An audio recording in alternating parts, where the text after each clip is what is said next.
Amém. Uma boa noite, meus irmãos e irmãs. Graças ao Senhor por esse tempo muito especial que Ele nos concede aqui. Amém. Vamos abrir as nossas Bíblias no livro de Números, capítulo 33. Vamos ler apenas o versículo 22. Números 33, 22. Partiram de Rissa e acamparam-se em Quelata. Somente até aí. Vamos orar. Amado Deus, bendito Pai, nós queremos entregar esse tempo debaixo das Tuas santas mãos. Pedimos ao Senhor que, na Tua infinita misericórdia, possa nos dar um céu aberto da Tua presença. Que Tu possa, Senhor, de uma maneira tão especial, atrair o nosso coração pela Tua voz, pela Tua palavra. Que nesta leitura, Senhor, nós possamos não apenas ouvir, mas sentir a Tua voz. Nos ajuda nesta hora, Senhor. É o que te pedimos em nome de Jesus. Amém. Meus amados em Cristo, nesse texto que eu acabei de ler para vocês, eu quero que vocês observem essa palavra Quelata. Pode parecer uma palavra um pouco estranha para nós, não é uma palavra muito familiar, mas eu quero chamar a atenção de vocês, porque aqui, eu creio que todos nós sabemos, este capítulo 33 do livro de Números, é o capítulo que narra para nós a história das 42 estações da peregrinação do povo de Israel pelo deserto. Nesta extraordinária peregrinação, tem muitos pontos que nós temos que observar. Amanhã eu entro com um pouco mais de detalhe, ajudando a ter um pouco mais de luz sobre essas estações. Mas observem, meus irmãos, esse é um ponto preponderante. Essas 42 estações, elas estão divididas em 5 partes. Então, cada uma dessas partes traz para nós revelações extraordinárias, profundas. Se você estuda as 6 primeiras estações, de Ramsés até Elim, o tema ali é sobre os pontos elementares da nossa fé, os assuntos que tratam dos nossos primeiros passos na vida cristã. São aquelas temáticas relacionadas com os princípios espirituais da nossa fé, nestas 6 estações. Se você toma a 7ª estação, Mar Vermelho, aí você vai para a segunda parte, até Rissa. Todas essas estações, elas vão abordar sobre maturidade espiritual. Todos os assuntos relacionados com a maturidade espiritual. E agora, se você pegar Quelata, essa que nós vamos estudar, até Mítica, da 19ª até a 25ª, se você olhar aí, vai ser Quelata, Monte Sefer é a 20ª, Haradá é a 21ª, depois de Haradá você tem Maquelote, depois de Maquelote você tem Taate, depois de Taate você tem Tera, e depois de Tera você tem Mítica. Essas estações de Quelata até Mítica, elas têm uma temática, é sobre o governo de Deus, sobre a autoridade de Deus sobre a sua casa.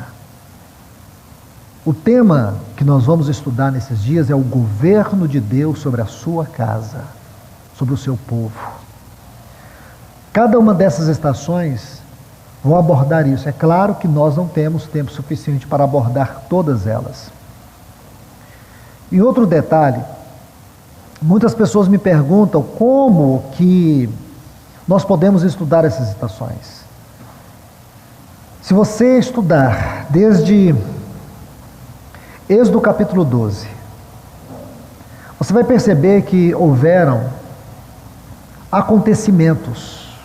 Esses acontecimentos, eles precisam ser estudados com muito cuidado. E você vai associar, conhecendo essas estações, muitas delas estão explícitas. As que estão explícitas ficam fáceis de estudar, associar. Mas a melhor maneira de associar é um estudo microscópico. E graças a Deus que muitos irmãos antes de nós, e hoje eu tenho a alegria de poder descansar sobre os seus ombros, eles puderam passar adiante de nós, estudar muitos assuntos. Então, juntando o que cada um pôde ver, graças a Deus nós podemos chegar e associar cada uma dessas experiências. São 42 experiências, 42 temas, e aqui temos as 42 estações, então nós podemos conectá-los, configurá-los, associá-los. E quando você estuda essa palavra quelata, essa palavra é a palavra hebraica para assembleia, assembleia. Então nós podemos dizer que esta é a palavra que está relacionada com aquela palavra grega eclesia. O que é eclesia? Eclesia é a palavra grega para igreja. E quelata é a palavra hebraica, também para fazer referência à igreja. Porque a palavra eclesia fala de uma assembleia, de uma reunião, de um ajuntamento. Se você for aprofundar na etimologia dessa palavra, o termo ek-kalel significa aqueles que são separados, tirados, arrancados, lançados para fora. Assim somos nós. Eclesia significa que o Senhor nos cortou deste mundo, Ele nos arrancou, Ele nos tirou deste mundo. Porém, no amadurecimento do termo, na linguagem grega, a ideia que dá é justamente esta: uma assembleia que foi separada. Daí veio o nome igreja, ou eclesia. A palavra quelata também é a palavra hebraica para assembleia. Agora é importante nós entendermos isto.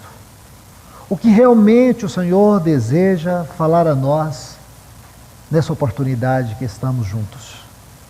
Mostrar a necessidade de entendermos o governo de Deus sobre a sua casa. Pensarmos, repensarmos, refletirmos o testemunho da igreja nesses dias que nós estamos vivendo. Eu creio que isso é desafiador, meus irmãos. Pensarmos a igreja, pensarmos nossa experiência de comunidade em cada uma de nossas localidades. Como nós temos vivido a vida da igreja.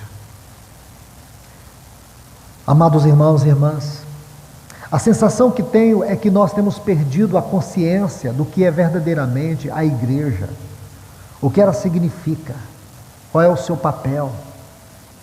Parece que nós estamos funcionando como que no automático.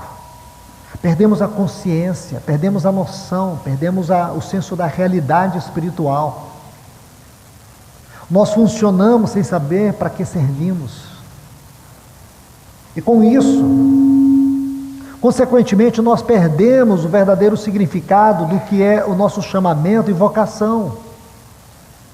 Deixamos de funcionar na nossa casa, no nosso casamento, no nosso lar, na redondeza onde vivemos, no trabalho. Nós não estamos percebendo como o inimigo, de alguma forma, ele está nos desgastando. Como nós estamos nos acostumando com Deus, com a vida cristã, com as experiências cristãs. E tudo isso é uma armadilha sutil do inimigo. Nós reunimos para partir o pão numa mesmice. Nós reunimos e cantamos canções e não sentimos o peso e o significado disso. Como disse o nosso irmão, Deus não busca adoração, e sim o adorador. O adorador, adoração. Hoje nós queremos dar para Deus adoração sem sermos um adorador. Então todas essas coisas precisam ser pensadas novamente. Nós precisamos retornar à palavra de Deus e pedir que o Senhor nos envie socorro. Porque nós, a cada dia que passa, parece que estamos frios na nossa fé, na nossa convicção. Aquele fogo que queimava não queima mais. Aquele zelo que nos possuía, não temos mais. Aquela fome pela palavra não existe mais. Parece que tudo está na superficialidade. Se você fizer uma contagem, você saberá que esta estação que é lá é a 19ª estação.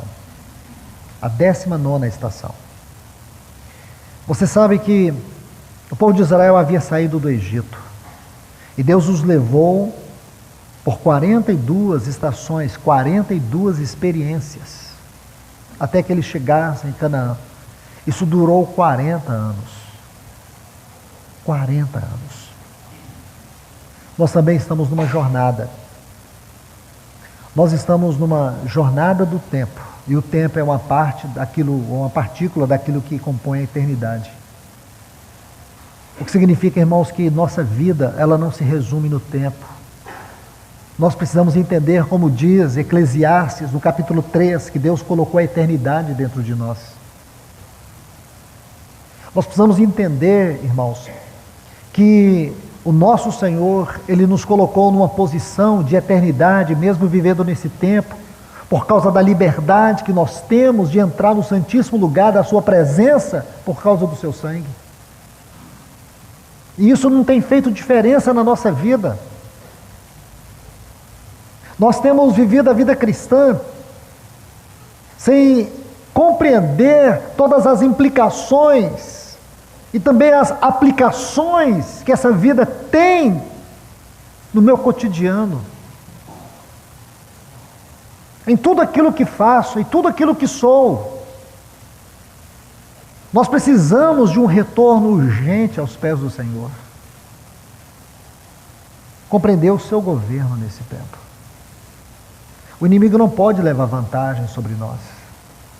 Como nós falamos que somos o povo do céu, que somos um povo celestial, que somos o povo de Deus, que somos os filhos de Deus, que nós temos uma herança eterna, que nós temos uma vida eterna, que há uma glória eterna, o que os ouvidos não ouviram, o que os olhos não viram, o que jamais passou no coração do homem, é o que Deus tem nos dado, é o que nós temos em Cristo. Como que nós podemos, irmãos, como povo de Deus, que teve os seus pecados eternamente perdoados, como nós podemos dizer que somos o povo de Deus e que aquele inimigo que nos dominava, colocando em nós o pavor da morte, o medo da opressão, que mantinha-nos sobre os grilhões do pecado, aquele inimigo já foi vencido eternamente. E como nós, como povo de Deus, conseguimos ser tão indiferentes, tão frios ao nosso Senhor? Como, irmãos? Como é possível ser uma igreja nesse tempo de tamanho mundanismo?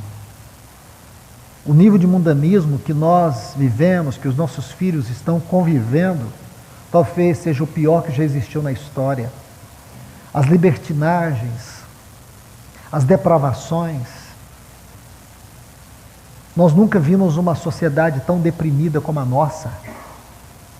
Até 10 anos, 15 anos atrás, não se falava em transtorno de ansiedade oprimindo crianças, adolescentes. Hoje é comum. Os consultórios de psicologia, de psiquiatria, estão abarrotados de pais em desespero porque os seus filhos estão sofrendo de transtorno de ansiedade.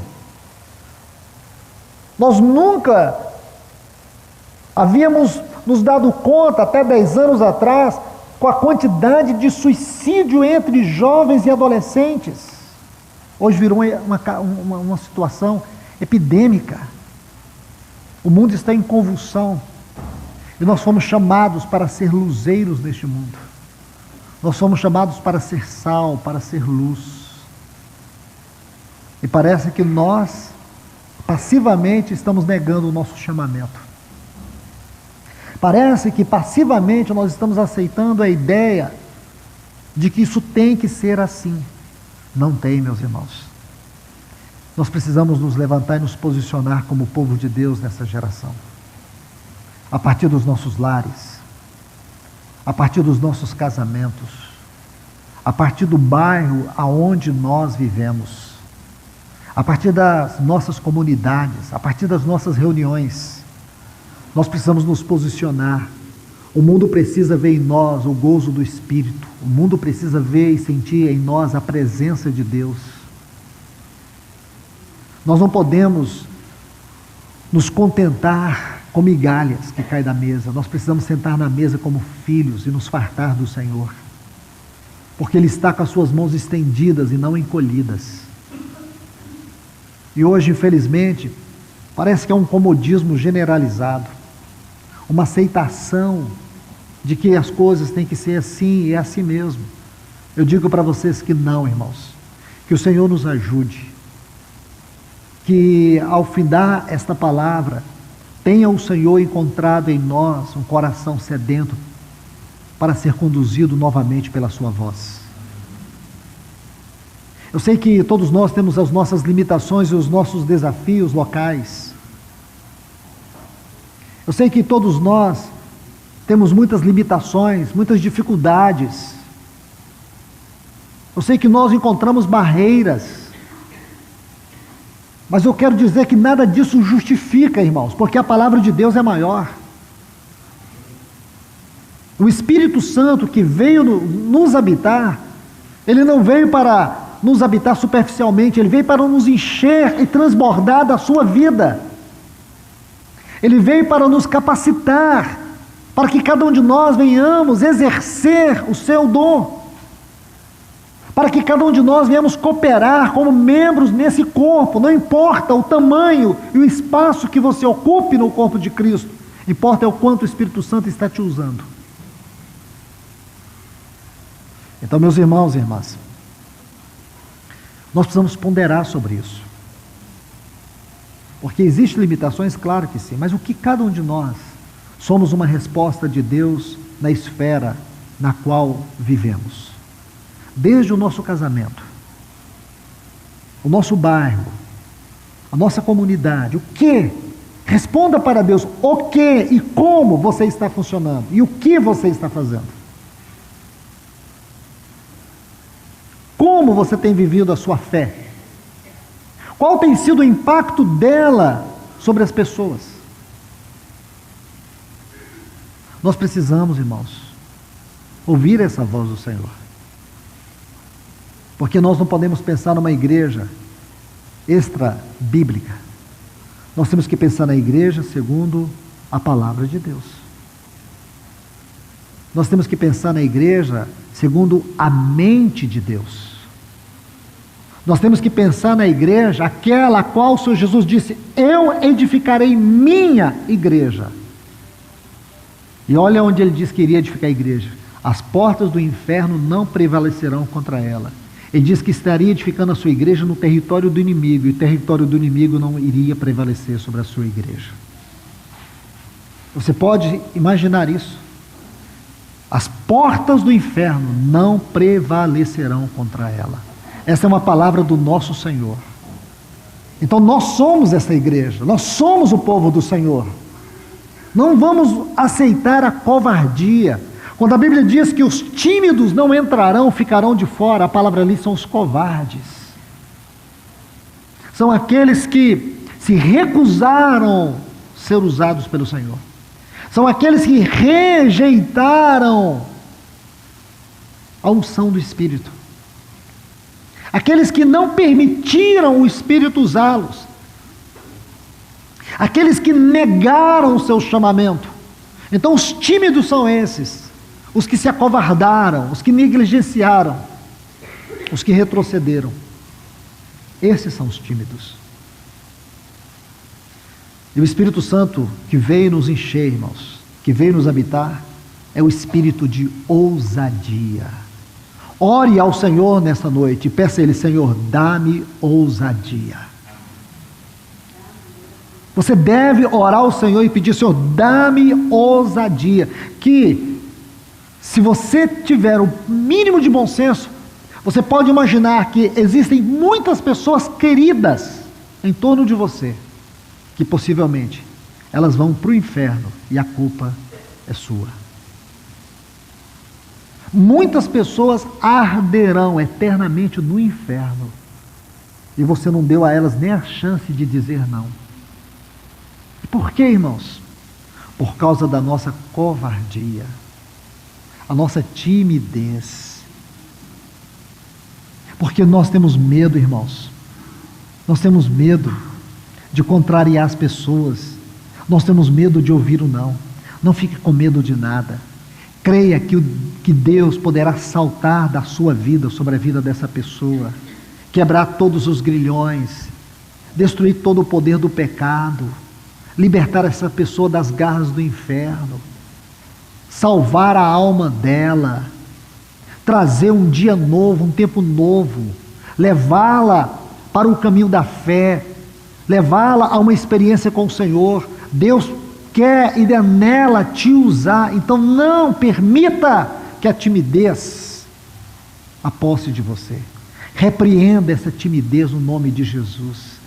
Porque se você diz que o Espírito habita em você, Deus não te deu espírito de covardia, Deus te deu espírito de ousadia. O Espírito Santo é o espírito de ousadia. Você vê a vida de Pedro. Pedro, ele negou Jesus. E por que Pedro negou Jesus? Por vários motivos. Sabe por que Pedro negou Jesus? Primeiro, porque ele não havia negado a si mesmo. Pedro negou Jesus porque ele não tinha ousadia, ele não tinha coragem. Pedro não tinha firmeza, ele era um vacilante. Eu poderia enumerar muitas razões pelas quais Pedro negou Jesus. Mas quando você olha Pedro em Atos 2, o mesmo homem, mas agora você encontra um homem cheio de ousadia. Você vê um homem cheio do Espírito Santo. Você vê um homem pregar e a palavra da sua boca é como uma espada inflamada. O que aconteceu com esse homem? O que ele fez? Na verdade, irmãos, foi o que Deus fez na vida dele. O que Deus fez na vida dele é o que Deus fez na tua vida, na minha vida. Ele derramou o Espírito Santo. Pedro abraçou aquilo. Pedro se regozijou pela fé com este dom divino que veio habitá-lo. Pedro se deixou levar pelo Espírito. Pedro se deixou usar pelo Espírito. Meu irmão e minha irmã, eu te encorajo, eu te exorto debaixo do nome do Senhor Jesus, deixe o Espírito Santo te usar. Deixe o Espírito Santo falar por meio da tua vida. Deixe. Anele por isso. Busque isso. Isso será real para você. Você precisa ter certeza que Deus vela para cumprir sua palavra. Então Ele deseja nos usar. Ele deseja tomar nossa vida e fazer dela um instrumento em suas mãos. Do contrário, irmãos, será uma perda muito grande. Imaginar quantas pessoas convivemos hoje, no nosso trabalho, em nosso círculo familiar, em nosso bairro. Quantas pessoas que você dá um bom dia, quantas pessoas te dão um sorriso, e você dá um sorriso para ela, e você não se dá conta do que você tem. Você não se dá conta do que verdadeiramente poderá acontecer com esta pessoa. Ela ir para o inferno e você não fazer nada.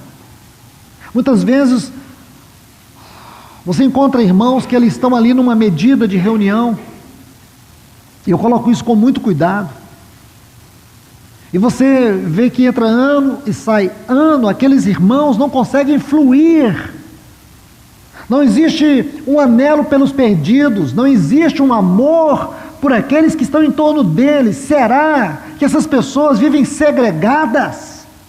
Eu creio que nenhum de nós aqui vivemos segregados. A questão é que nós temos construído uma muralha em torno de nós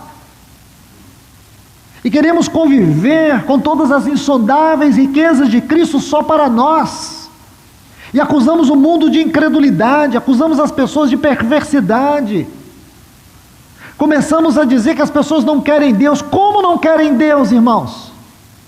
Como você diz que as pessoas não querem Deus? Como você diz que uma pessoa que está doente por causa do pecado, ela não quer a cura pelo sangue de Cristo? Como? Nós criamos a nossa defesa baseada na nossa inércia, na nossa falta de ousadia. Aí dizemos que o mundo, as pessoas não querem, irmão. Às vezes até a gente diz assim, eu até prego, mas as pessoas não querem ouvir. Prega mesmo. Será que você prega mesmo? Será que você tem falado pelo Espírito de Deus? Então não é o Evangelho, irmãos. Não é o Evangelho.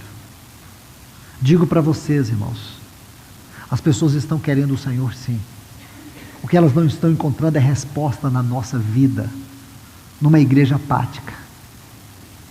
As pessoas querem sim o Senhor. As pessoas estão anelando pelo Senhor.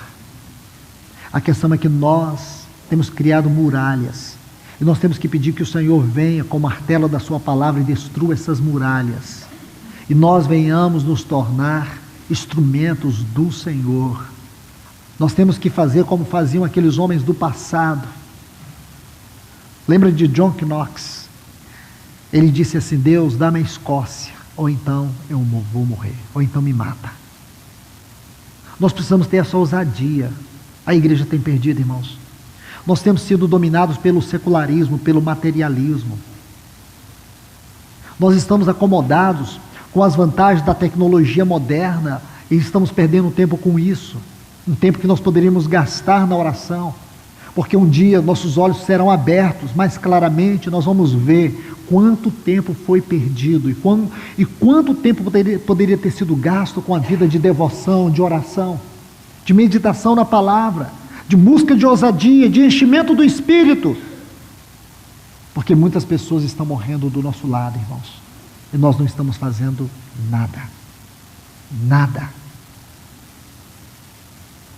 Muitas pessoas morrendo e nós não estamos fazendo nada. Esta é uma palavra de encorajamento que eu quero deixar para todos vocês aqui. Não saia desse lugar sem considerar isso diante do Senhor sobre sua vida. Não se contente, irmãos, em permanecer num grupo fechado, que não é um oásis para as pessoas do mundo.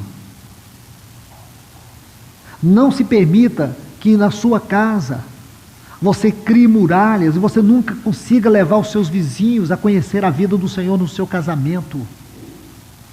Faça do seu casamento um luzeiro para este mundo. Faça do seu lar um luzeiro para este mundo. Use a profissão que você tem para que ela seja um instrumento de bênção para ganhar a outros. Use os recursos que você tem para que Deus possa usar ele para ganhar a outros. Porque para a sepultura, aonde nós vamos, não levaremos a nossa riqueza. Mas Apocalipse 14 diz que as nossas obras nos acompanharão. E o Senhor vai julgar nossas obras. Mas a nossa sepultura, nós não vamos levar a nossa conta bancária. Use tudo que você tiver disposto ao Senhor, para que Deus possa para que Deus possa tornar isso um instrumento de proclamação do Evangelho. Sua casa, sua vida, seja o que for, diga ao Senhor, está aqui, Senhor, use, é a minha casa, é o meu trabalho, o que o Senhor quer usar? Use, porém, irmãos, não perca isso de vista. O mundo de hoje tem sido um instrumento sutil, com toda a sua tecnologia, com todos esses avanços, para nos manter numa prisão de satisfação. Porém, essa satisfação nunca preenche o nosso espírito. Essa satisfação que o mundo está dando, todos esses acessos da tecnologia, todas essas facilidades de comunicação, têm interrompido a nossa fundamental comunicação, que é a nossa vida de oração e comunhão com Deus. Peço que o Senhor lhes ajude, peço que o Senhor me ajude. O certo é que o tempo está passando, irmãos, e nós não temos percebido o quanto dele está sendo perdido. Que o Senhor nos socorra aqui nesse dia, irmãos. Que o Senhor nos socorra nessa noite. Eu ouço muitos irmãos em muitas comunidades dizer assim: nós não temos crescido, irmão, mas graças a Deus, tá, tudo bem, números não quer dizer nada. Eu até disse ontem para os irmãos aqui em Cianorte, o tamanho de uma igreja não se mede pelo prédio, pela sua estrutura e nem pela quantidade de membros. O tamanho de uma igreja é medida pela presença de Cristo nela. Onde estiver 2 ou 3 reunidos em meu nome. Nós estamos falando do crescimento do ponto de vista divino. Mas também é estranho, não é, irmãos? Com toda essa riqueza que nós temos, com todo esse conteúdo de vida que nós temos, com toda essa revelação que nós temos, nós não conseguimos alimentar ninguém além de nós. Não é estranho, irmãos? Eu não sei se os irmãos acham isso normal. Eu acho isso anormal. Eu acho anormal eu viver um ano todo e não conseguir levar ninguém a Cristo. Eu acho anormal, irmãos. Eu não tenho nem palavras para descrever isso. Imagina você passar o ano todo e você não comunicar Cristo a uma pessoa. Não abrir os olhos de ninguém. Os irmãos acham isso normal? Bom, se é normal, então tá bom, vamos seguir a história. Não é verdade? Alguém errou lá no passado. Eu acho que quem errou foi Cristo, porque Cristo, ele não fazia isso, irmãos. Os apóstolos erraram, eles não faziam isso, irmãos. Paulo disse assim: ai de mim se eu não pregar o Evangelho. Ai de mim. Olha a história, irmão. Nós vamos pegar a igreja de Atos e nós vamos ignorar toda a história da igreja e achar que a nossa história hoje ela é muito superior espiritualmente falando do que a história da igreja de Atos. Será que não está na hora de nós irmos aos pés do Senhor e pedir: Senhor, abra novamente para nós o livro de Atos? Ele vai abrir, irmãos. Ele vai mostrar aquela parte tão gloriosa do ministério dos 40 dias de Cristo aqui depois da ressurreição. Quando diz que ele sentou com os discípulos e teve uma reunião solene. Em Atos 1, vai dizer que ele reunindo-se com eles 40 dias. Você vai ver, a partir desses acontecimentos, aquela presença de Cristo durante 40 dias, só com seus discípulos. Talvez posso dizer aqui, com todo atrevimento, irmãos, que este período de 40 dias foi o período mais contundente dos ensinos de Cristo em relação à vida prática da igreja, após a sua ressurreição. Esse período foi o período mais singular, porque a partir desse período, o que nós temos, irmãos? Nós temos uma igreja autêntica, nós temos uma igreja avivada, nós temos uma igreja valorizando comunhão, reuniões, nós temos uma igreja que amava orar, nós temos uma igreja que era reconhecida pela contundência da graça sobre elas, como foi em Antioquia. Quando Barnabé chegou em Antioquia, sabe o que assombrou o coração dele? Era perceber a dimensão da graça na vida daquela assembleia. Assim, nós podemos enumerar alguns fatos da igreja primitiva. Graça, vida no Espírito, a vida governando o serviço, os anciãos da localidade, como profetas e mestres. É isso que nós vemos, irmãos. Tome-se, por exemplo, Atos 19, o Evangelho na Ásia, a partir da igreja de Éfeso. Durante 3 anos, Paulo esteve ali. Durante 2 anos, aquela igreja evangelizou toda a Ásia Menor.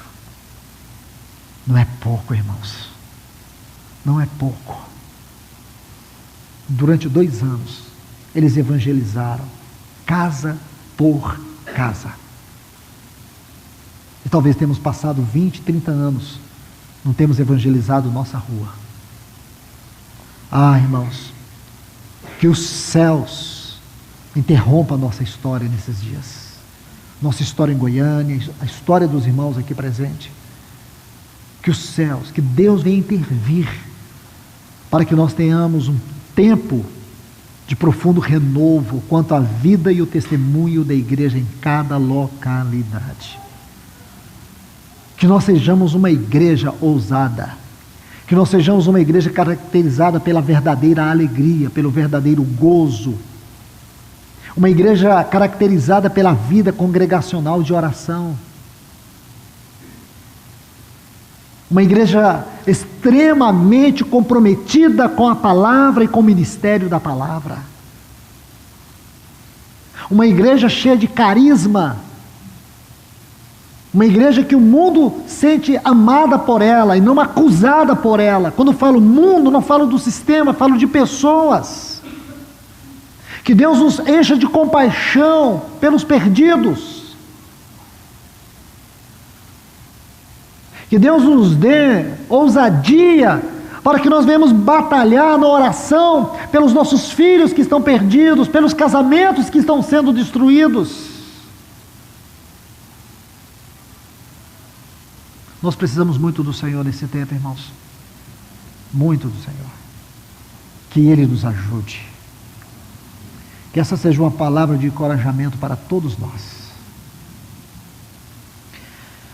Então, meus irmãos, voltamos aqui para Quelata.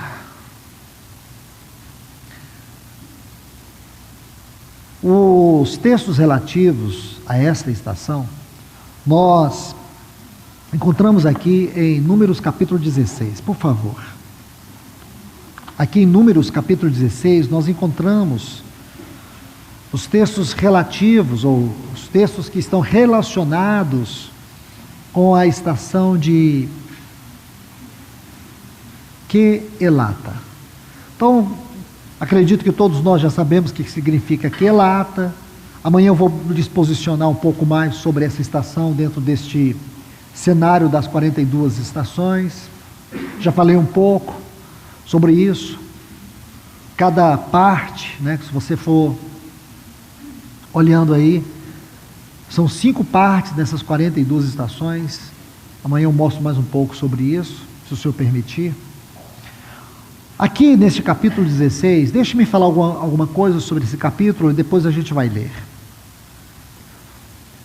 Eu creio, irmãos, se nós olharmos do ponto de vista daquilo que entendemos sobre igreja, talvez esse capítulo descreva uma das histórias mais tristes. Mais tristes. O que está neste capítulo aqui narra para nós um dos episódios mais tristes de toda a Bíblia. Aqui nós vemos um grupo de pessoas formados por 3 homens de extraordinária proeminência no meio da congregação de Israel. Então, para situá-los, eles estão na 19ª estação, certo? Quelata, e aqui aconteceu esse episódio. Números capítulo 16 vai narrar o que realmente aconteceu ali. 3 homens, Datã, Coré e Abirão. Eram príncipes, eram homens que ministravam no tabernáculo. Homens que foram escolhidos pela congregação. Homens respeitados. É importante dizer que Quelata vai narrar para nós a história de uma assembleia em crise. Uma igreja em crise. Como que o inimigo, ele começa a produzir certos momentos difíceis que tenta ferir a nossa comunhão. E o ponto principal daquilo que nós vamos ver nesse capítulo é muito importante para nós refletir. Sabe por quê? Porque aqui está uma rebelião Não contra homens que Deus escolheu, mas contra a autoridade de Deus. Por isso que o tema é o governo de Deus sobre a sua casa. Como nós precisamos entender o governo de Deus. Como nós precisamos entender que a igreja, embora o governo de Deus se manifesta por meio de homens, mas os homens não têm a autoridade de Deus. Os homens expressam a autoridade de Deus. Muito cuidado com isso, irmãos.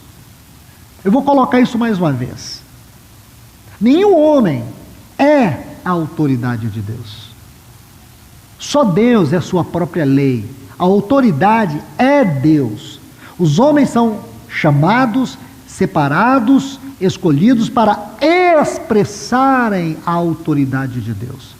Então, melhor dizer assim, os homens são escolhidos, separados para expressarem o governo de Deus. O capítulo 4 da Epístola aos Efésios, Paulo expõe isso de maneira doutrinária. Doutrinária, irmãos. Se você estudar os ministérios do Novo Testamento, nenhum ministério em si, por si, de si, consiste autoridade. Porém, esses ministérios expressam a autoridade.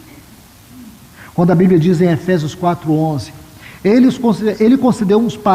Cristo, concedeu uns para apóstolos, profetas, evangelistas, pastores e mestres. Esses ministérios, eles não são profissões, e nem tampouco posições. Não são profissões, não são posições, são funções que funcionam por meio da unção para expressar o governo de Deus, sua autoridade sobre a sua casa, porque a igreja é a casa de Deus, não é a minha casa. Entende, irmãos? Muito importante. Isso é importante para quem serve, isso é importante para a igreja de maneira geral, compreender isso. Ter um chamado de Deus para o encargo do santo ministério é a maior responsabilidade que existe na terra. Nem o presidente da república, nem o presidente da nação mais poderosa desse mundo, os Estados Unidos, diante de Deus representa alguma coisa, ou mais do que alguém que tem o encargo do santo ministério. Porque os governantes desse mundo ministram dentro de um tempo limitado e temporário. Porém, um homem de Deus, aquele que Deus escolhe para o sagrado ministério, tudo que Deus ministra por meio dele, através dele, tem um impacto por toda a eternidade. Seja de vida ou seja de morte. A consciência disso, irmãos, a consciência disso dá tanto pavor. A questão é que a gente agora não pode olhar para trás. Porque se Deus nos desse uma oportunidade, sabendo disso, a gente diria, Senhor, não. Não mesmo. Aí você vai entender porque muitos homens tentaram fugir desse chamado. Você vai entender, lá em 1 Reis, capítulo 19, por que Elias chegou a orar e pedir a Deus a morte. Você vai entender porque Jeremias, no capítulo 20 ou 21, depois vocês me corrijam, ele chega a dizer assim para Deus, seduziste-me e fui seduzido. Sabe o que ele está dizendo para Deus? Eu vou dizer exatamente, me enganastes e fui enganado por ti. Por quê? Porque Jeremias ministrou 40 anos para uma congregação apostata, essa congregação não ouviu. 40 anos ele ministrou e não teve resposta. Chegou o momento que deu desespero.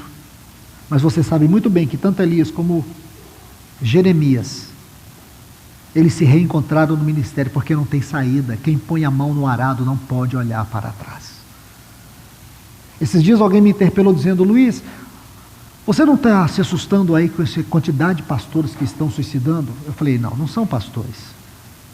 Não são pastores. Pode ter título de pastor, pode ter profissão de pastor, mas não tem unção de pastor.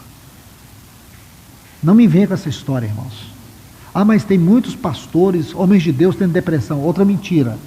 Homens de Deus podem sentir depressão, mas não vão ser escravos de depressão. Homens de Deus podem ter momentos difíceis, e como qualquer ser humano, porque ele é. Mas eu digo para vocês, pode passar por todo tipo de luta, todo tipo de provação, mas homens de Deus, que têm uma consciência do seu ministério, eles levantam, como Elias levantou, que estava pedindo a Deus a morte, ele levanta e enfrenta o inimigo. Eu não creio, irmãos, que o Espírito Santo vai expor seus servos de tal maneira, a não ser que eles deliberadamente, com os olhos abertos, queiram destruir sua própria vida. Porque eu digo para você, se por um lado o ministério é difícil, é um desafio, por outro lado, irmãos, você tem um senso de glória e de privilégio aos pés do Senhor, de fazer parte de algo tão sublime. A questão é quando você sofre pela ausência do aplauso, a não ser quando você serve a igreja, a não ser quando você vive de resultados, quando você olha na sua contabilidade e vê que está o saldo negativo, aí quando você olha, a plateia já não te dá tapinhas nas costas, quando você começa a servir a igreja, aí é desgastante, irmãos, mas quando você serve ao Senhor e sabe que o ministério é ao Senhor, você não fica escravo disso, de aprovação, de aplauso. Você pode sofrer todo tipo de rejeição, mas você sabe em quem você crê, em quem você confia, em quem você serve. Jeremias foi rejeitado 40 anos pela sua congregação. Ele não desistiu. Passou por profundas angústias no seu coração. Chegou a dizer que Deus o havia seduzido. E sabe o que ele diz na sequência disso? Só de pensar em não falar o teu nome, o fogo queima dentro de mim. Imagina, irmãos. Imagine a vida de Paulo, dos apóstolos. Estude a biografia dos 12 apóstolos. Veja como cada um deles morreram. Veja como cada um deles sofreram pelo Senhor. Por que eles nunca desistiram? Por que eles nunca se internaram numa clínica com crise de depressão e viveram momentos piores do que o nosso? Quando fui com um grupo de irmãos estudar as viagens de Paulo e João na região da Grécia, eu senti vergonha de fazer parte do ministério. Foi algo muito particular e pessoal, de pensar que aqueles homens andavam 30 quilômetros a pé por dia, enquanto a gente anda de avião. Você entende, irmãos? Então, com tudo isso hoje, irmãos, se dando ao luxo de dizer que eu sirvo o Senhor no ministério, mas hoje eu estou muito deprimido, irmãos. Não posso falar com os irmãos. Me desculpe, irmãos. Deve estar servindo a outro reino, a outro rei e a outro ministério. Deve ser mais monastério do que ministério. Temos lutas, irmãos. Temos angústias. Vontade de desistir muitas vezes. Mas a gente não tem mais saída. Não tem plano B. Entende, irmãos?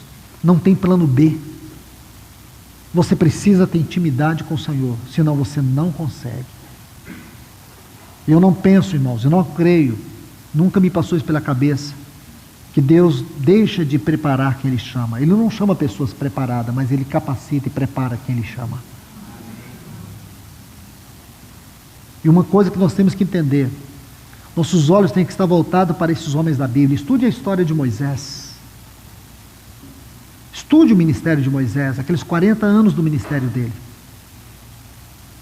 Você vai ver, não é fácil. Não somos pessoas especiais, mas somos pessoas com uma especial incumbência, só isso.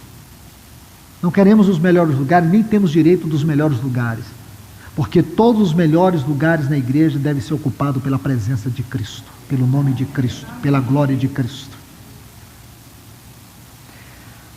Vamos ler aqui os textos, irmãos. Números capítulo 16.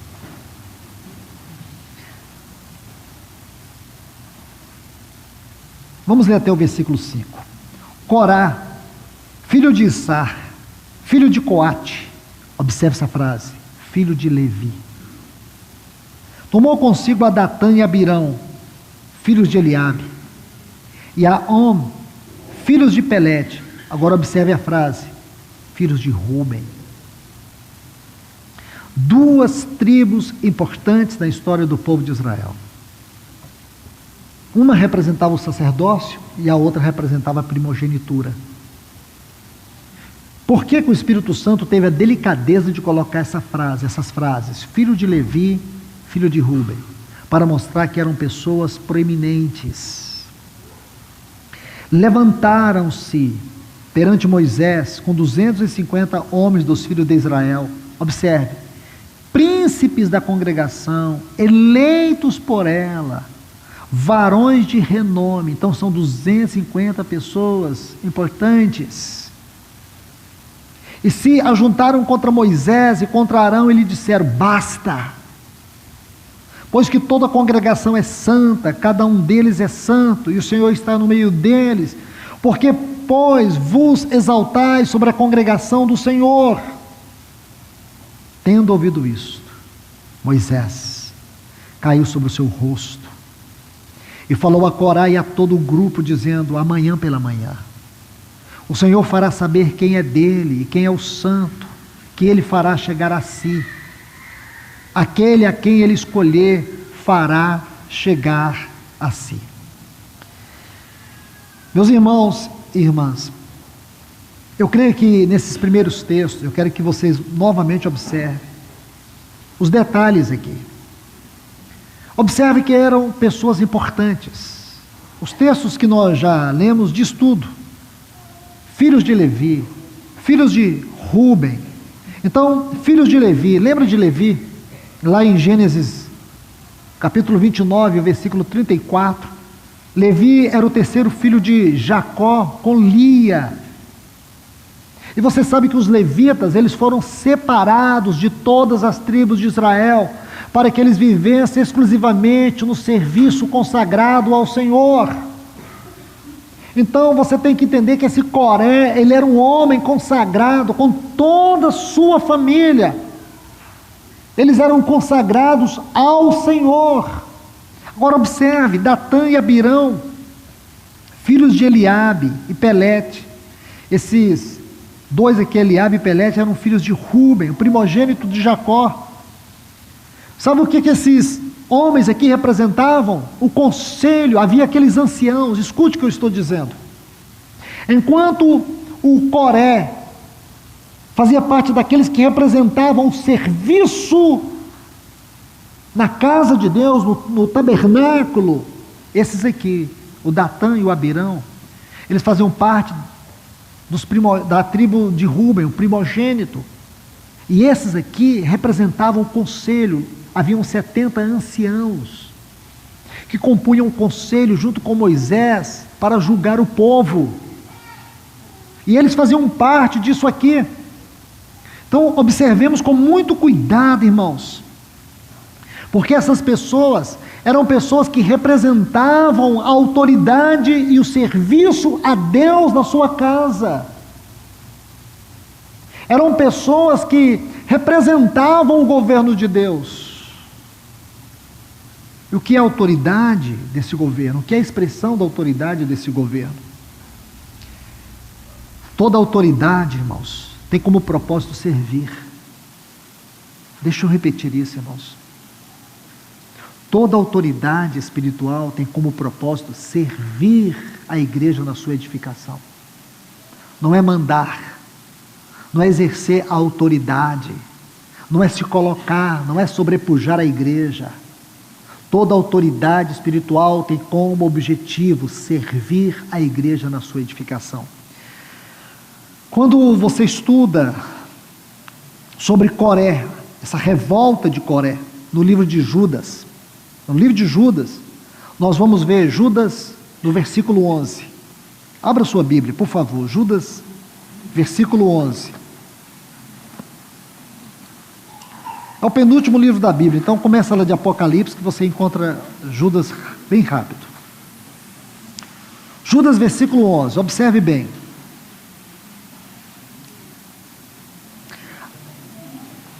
Ai deles, porque prosseguiram pelo caminho de Caim, movidos de ganância, se precipitaram no erro de Balaão, e pereceram na revolta de Coré. Judas 11, irmãos, é porque Judas só tem um capítulo. Judas 11, certo? Aí vocês viram o texto, revolta de Coré.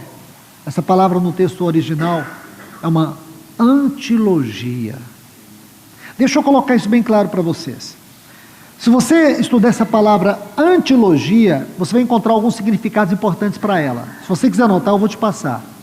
Hebreus capítulo 6, versículo 16. Você vai encontrar essa palavra nesse texto. A palavra ali é contenda, antilogia, ou revolta.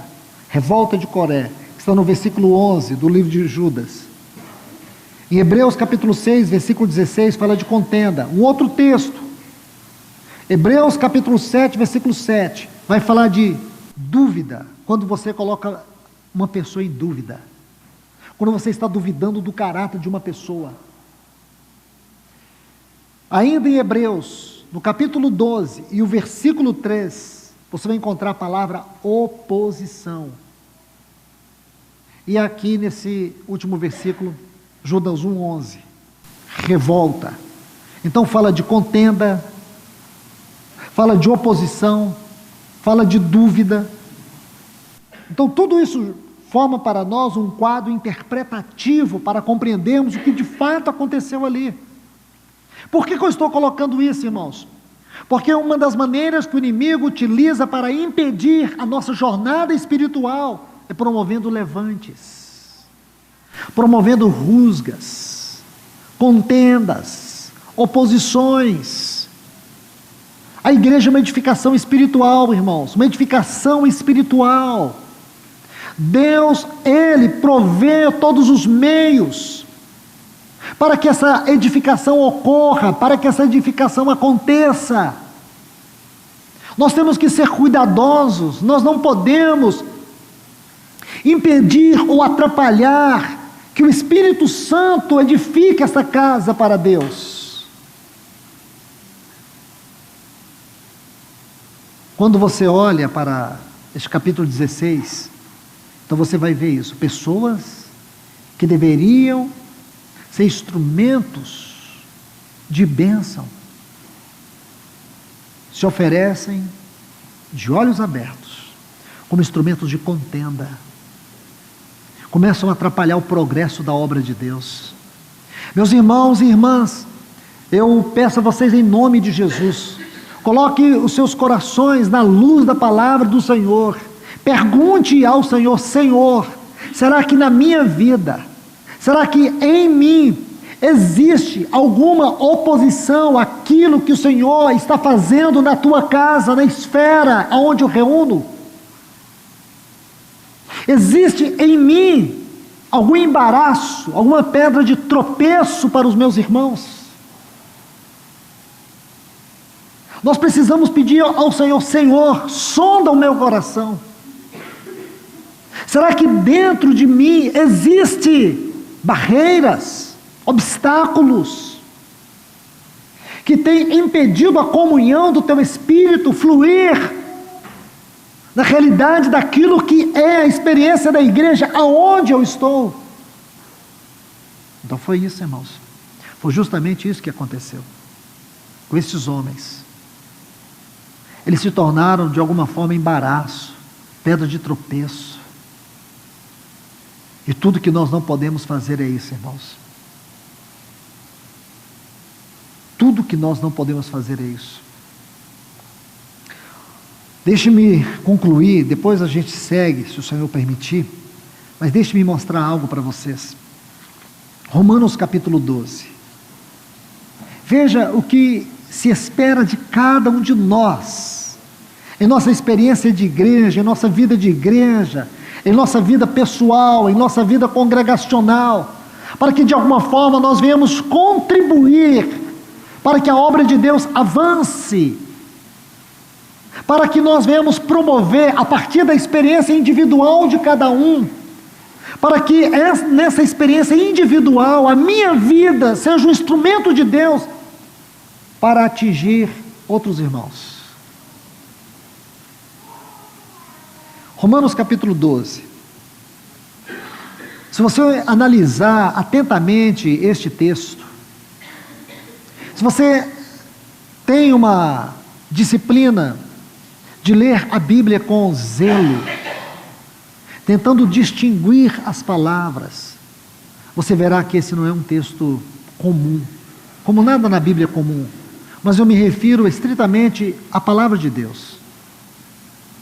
Você verá que aqui nesse texto, Paulo iniciou de uma maneira diferente, ele busca uma palavra diferente, irmãos.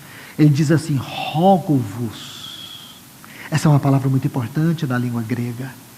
Essa palavra é um clamor, essa palavra é um grito, essa palavra é um brado. Rogo-vos, irmãos. O que significa que aquilo pelo qual ele está rogando aos irmãos aqui é de suma importância, é de profundo significado e peso espiritual. Ele diz: rogo-vos, irmãos. Olha o que ele diz: que apresenteis. O sentido aqui, irmãos, é oferecer. Oferecer os vossos corpos. Oferecer os vossos corpos. Rogo-vos, pois, irmãos, pelas misericórdias de Deus, que ofereceis os vossos corpos, a vossa vida, como um sacrifício vivo. Curioso, irmãos. Por que sacrifício vivo? Ele está dizendo como um sacrifício que tem vida, um sacrifício que tem significado, um sacrifício que tem sentido. Não é um sacrifício morto, sem significado, mas um sacrifício vivo. E tem mais ainda: o sentido vivo aqui é que em nossa vida nós sejamos um sacrifício. Consegue entender isso, irmãos? Ele está dizendo que na nossa vida, e que a nossa vida, que o nosso corpo é um sacrifício. Nós não podemos fazer do nosso corpo o que nós queremos.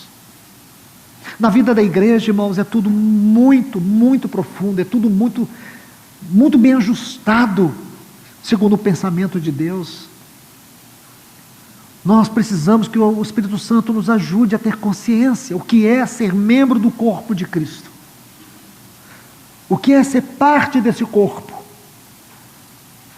Só de você pensar que a parte sublime deste corpo é o cabeça, e que o cabeça é o nosso Senhor Jesus, e que esse o cabeça desse corpo está no trono, e que esse corpo está aqui, que somos nós, que esses membros que somos nós estamos aqui, e que existe uma íntima ligação com o cabeça e o seu corpo. Nós podemos pensar isso de diversos ângulos. Se pensarmos neste corpo como um casamento, o noivo e a noiva, aí Paulo vai mais longe, ele diz assim: esses dois se tornarão uma só carne. É um grande mistério. Então nós temos que pensar neste cabeça e neste corpo como uma noiva. É que nós não estamos tão distantes como pensamos, ele no trono e nós aqui, é que somos um só corpo. Aí ele vai dizer assim, em Colossenses capítulo 3, que a nossa vida está escondida em Deus, nossa vida está escondida em Cristo, nossa vida está entrelaçada, ocultada por Deus em Cristo. Não é pouco, irmãos, não é pouco. Isso tem que levar a nós uma profunda consciência, o que é ser igreja. O que é ser igreja? Nós podemos pensar nela também por outro ângulo, como um templo. Aí você vai para aquele texto de Paulo escrevendo aos Efésios, no capítulo 2, versículo 20. Edificado sobre o fundamento dos apóstolos e profetas, sendo Cristo Jesus a pedra principal, na qual todo edifício cresce, ajustado pelo Senhor. Assim também sois vós, os quais Deus está edificando para ser habitação de Deus no Espírito. Não é pouco, irmãos. Nos falta palavras para poder designar, para poder explicar o que tudo isso significa na prática, na experiência, segundo o conceito de Deus, daquilo que nós somos, como seu povo, como sua igreja, como seus filhos, como seu templo, como a noiva de Cristo. Irmãos, que o Espírito Santo abra a nossa mente e nos dê consciência disso, irmãos. Isso pode trazer o renovo que eu e você precisamos para a nossa vida hoje. Isso pode nos tirar dessa vida do indiferentismo, da inércia, da frieza, do vazio. Isso pode mudar tudo dentro de nós. O conceito a experiência, a definição desta verdade. Então ele diz, como sacrifício vivo. Vivo. Então essa palavra vivo, ela é extremamente significativa. Porque também ela dá o sentido de verdade, de verdadeiro, de realidade. É um sacrifício que tem realidade. Nosso corpo, nossa vida tem que ser um sacrifício que tem realidade. Porque você se lembra muito bem que no Antigo Testamento, o sacrifício ele produzia uma fumaça. Essa fumaça ela tinha que agradar a Deus. Tinha que trazer satisfação para Deus. Os sacrifícios não podiam ser realizados de qualquer maneira. Havia uma liturgia solene para esses sacrifícios. Não se fazia de qualquer maneira. É justamente o que Paulo está dizendo. Nossa vida não pode ser vivida de qualquer maneira, porque a nossa vida é um sacrifício vivo e santo para Deus. Por isso tem essa frase, rogo-vos. Vossa vida é um sacrifício vivo, que tem realidade. Ele diz santo, está vendo? Santo, agradável a Deus, que é o vosso culto racional. Sabe o que é isso, irmãos? Entendimento. Vocês precisam entender que a vossa vida é um sacrifício vivo, santo e agradável a Deus. Aí ele diz, não vos conformeis com este mundo. Sabe o que ele está dizendo? Que se a nossa vida é tal sacrifício, nós nunca entraremos nos moldes, na forma deste mundo. Mas seremos sempre transformados pela renovação do nosso entendimento. Esse transformados, irmãos, é a mesma palavra que ele usou lá no capítulo 3 de 2 Coríntios, versículo 18, onde diz que nós somos transformados de glória em glória. Aqui existem duas pequenininhas palavras, de e em, de glória em glória. Eu não tenho tempo para examiná-las, mas eu quero resumir isso. Se você pegar a primeira frase, de glória, essa pequenininha palavra de aqui, no texto grego significa a origem da onde algo procede. E em glória significa o resultado final de alguma coisa. Então nós somos transformados de glória em glória. Essa frase é muito rica, irmãos. Mas se tem um lugar que você vai poder interpretar essa frase, é na Epístola aos Efésios. E você vai ver que ali Paulo vai explicar essas duas frases para nós, de glória em glória. Na primeira parte ele vai dizer assim, Efésios 1:4, assim como nos escolheu nele, antes da fundação do mundo, para sermos santos, irrepreensíveis perante ele, e em amor nos predestinou para a adoção de filhos. Sabe o que essa de glória significa? Que nossa vida não é resultado do acaso. Nossa vida não é resultado de homem nem de mulher nenhuma. Nossa vida é um projeto, é um plano perfeito de um Deus amoroso e soberano, que decidiu nos criar para o louvor da glória da sua graça. Ele nos planejou antes de tudo, para que nós fôssemos alvos do seu amor. É isso que essa primeira frase significa, de glória, porque é daí que procede a grande obra. Porque essas duas frases, irmãos, elas vão conectar a eternidade. O tempo está aqui, o tempo é apenas uma pequena parte dessa eternidade. É de uma glória a outra glória, e a transformação está no tempo. Nós precisamos de muitos textos para agregar aqui, como por exemplo, Paulo dizia aos irmãos em Filipenses, aquele que começou em vós a boa obra, ele vai concluir até o dia de Cristo. Nós estamos sendo transformados. Estamos sendo transformados. Então, deixe-me voltar aqui para Romanos capítulo 12. Mas transformai-vos pela renovação do vosso entendimento. E por que nós estamos sendo transformados? Por que a nossa mente? Porque transformação é uma questão de mente. Transformação não é uma questão de roupa. Transformação, irmãos, é uma questão interior. Por que mente? Porque se tem uma coisa que precisa ser salva em nossa vida, no dia após dia, a nossa alma. Mente é uma faculdade da alma. Mente, vontade e emoção, faculdades da alma. A alma, ela pode ser explicada por 3 palavras: mente, vontade e emoção. O espírito é explicado por 3 palavras: intuição, consciência e comunhão. São as faculdades do espírito. Renovação da mente. Renovação.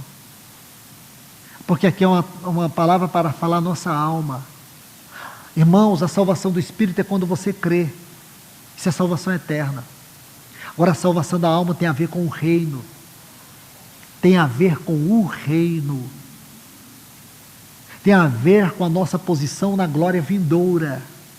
Tem a ver com a contemplação da face de Cristo. Salvação aqui tem a ver com o reino, salvação da alma. A nossa alma está sendo salva num processo de transformação. Salvação do espírito, justificação, salvação da alma, transformação. Transformai-vos. Para quê, irmãos? Nós precisamos dessa transformação para experimentarmos qual seja a boa, perfeita e agradável vontade de Deus. Consegue entender isso, irmãos? Riqueza desses textos. Aí você e eu nunca nos tornaremos uma pedra da igreja, na vida da igreja. Sabe o que nós nos tornaremos, irmãos? Instrumentos de graça. Sabe o que nós nos tornaremos? Instrumentos das virtudes de Cristo sendo expressadas pela nossa vida. É isso que Deus anela, irmãos. Meus amados, que Deus os ajude. Eu sei que o tempo já se adianta muito, mas se o Senhor permitir, nós retornaremos a partir desses textos que nós lemos aqui em Números capítulo 16. Que o Senhor vos abençoe, irmãos. Que a sua palavra reine nos nossos corações. Vamos agradecer ao Senhor. Bendito Deus e Pai, nós somos tão agradecidos a Ti por esse tempo que nós estamos juntos aos Teus pés. Nós te louvamos, Senhor, pelo Teu socorro enviado pela Tua palavra. Continue falando a nós, Senhor. Senhor, o Teu falar demonstra o quanto nós somos carentes de Ti. Ajuda-nos, ajusta-nos, porque somos a Tua igreja, Senhor. Traz um grande despertamento em cada um de nós, pelo poder da Tua palavra, Senhor. Pela obra da Tua palavra, Senhor. Pelo ministério da Tua palavra, Senhor. Ajuda a Tua igreja, Senhor, em cada uma dessas localidades aqui. Traz-nos uma visitação especial do Senhor nesta hora. É o que nós oramos, no maravilhoso nome de Jesus. Amém. Que Deus abençoe.